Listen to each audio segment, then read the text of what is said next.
Le 11 décembre 1956, le billet de 10 000 francs génie français type 1945 est remplacé par une autre coupure de même valeur, le 10 000 francs Bonaparte type 1955.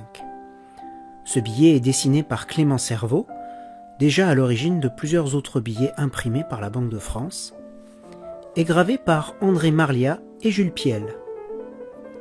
Le choix de Bonaparte comme personnage central remporta les suffrages de la Banque de France, puisque celui-ci fonda l'institution monétaire en 1800. De nombreux portraits du général Bonaparte, puis du premier consul et enfin de l'empereur Napoléon Ier, ont été réalisés par des peintres aussi talentueux que David ou encore Ingres.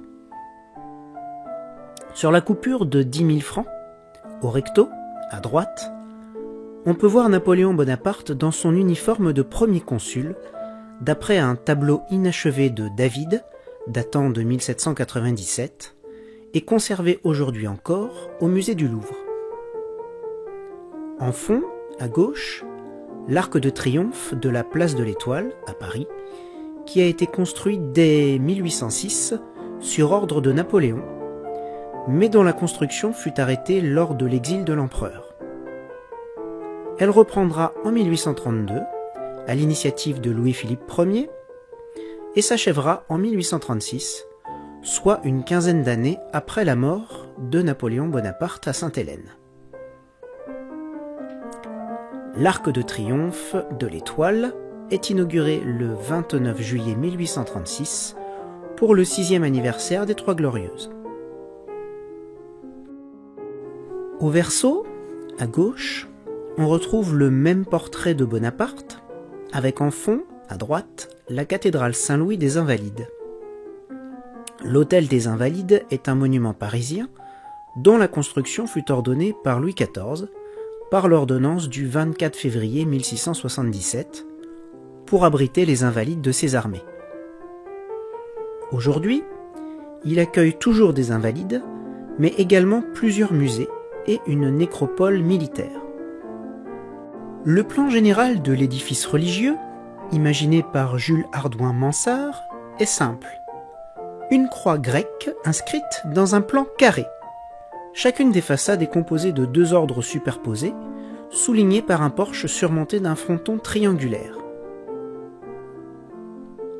L'église Saint-Louis des Invalides, conçue pour accueillir les pensionnaires de l'hôpital des Invalides, a été élevée au rang de cathédrale du diocèse catholique aux armées.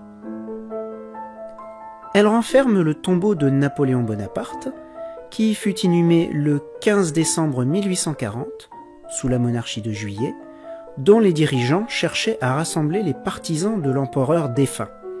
Dans le même temps, était en effet achevé l'arc de triomphe de l'Étoile. Les cendres de Napoléon sont placées dans un monumental sarcophage en quartzite rouge de Finlande, lui-même reposant sur un socle en marbre noir provenant de Sainte-Luce, l'ensemble étant placé dans une crypte ouverte, de forme circulaire, pratiquée au centre de la cathédrale Saint-Louis, sous le dôme. On peut aussi observer, à gauche, une gerbe de drapeaux issus de la Grande Armée, en particulier les armées d'Égypte et d'Italie, et l'étendard choisi en 1953 par le général Blanc, alors gouverneur des Invalides.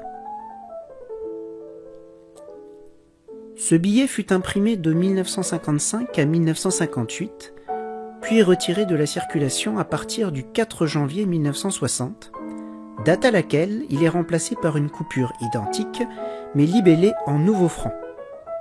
Les 10 000 francs d'origine deviennent ainsi 100 nouveaux francs, suite à la réforme économique décidée par le général de Gaulle, revenu au pouvoir en 1958, et qui confie au ministre des Finances Antoine Pinet et à l'économiste Jacques Rueff la mission de créer un franc lourd, en parallèle à une nouvelle dévaluation de 17,5%, la 7e depuis la Libération, qui fait que le franc ne pèse plus que 1,8 mg d'or. Ce nouveau franc, qui vaudra donc 100 anciens francs, est mis en circulation en 1960.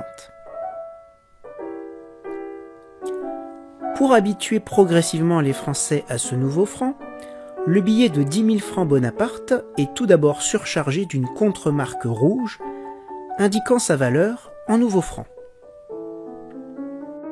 Cette coupure est émise entre le 15 juillet 1959 et le 4 janvier 1960, date à laquelle le 100 nouveaux francs Bonaparte est mis en circulation.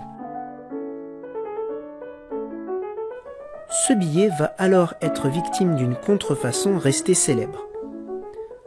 Le 17 juillet 1964, le commissaire divisionnaire Émile Benamou découvrit de faux billets de 100 nouveaux francs fabriqués artisanalement par un certain Czesław Bojarski, un Polonais réfugié en France durant la Deuxième Guerre mondiale et qui n'en était pas à son premier coup d'essai dans la fabrication de faux billets.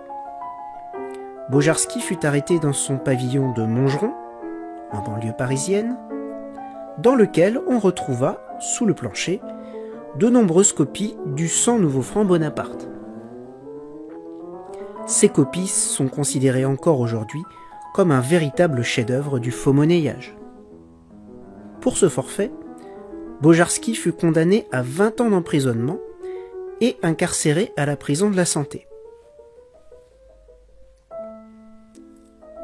Imprimé de mars 1959 à avril 1964, la même année que l'affaire Bojarski, le 100 nouveaux francs Bonaparte cesse d'avoir cours légal le 30 avril 1971, remplacé par le 100 francs Corneille type 1964, une année décidément bien particulière dans l'histoire des billets de la Banque de France.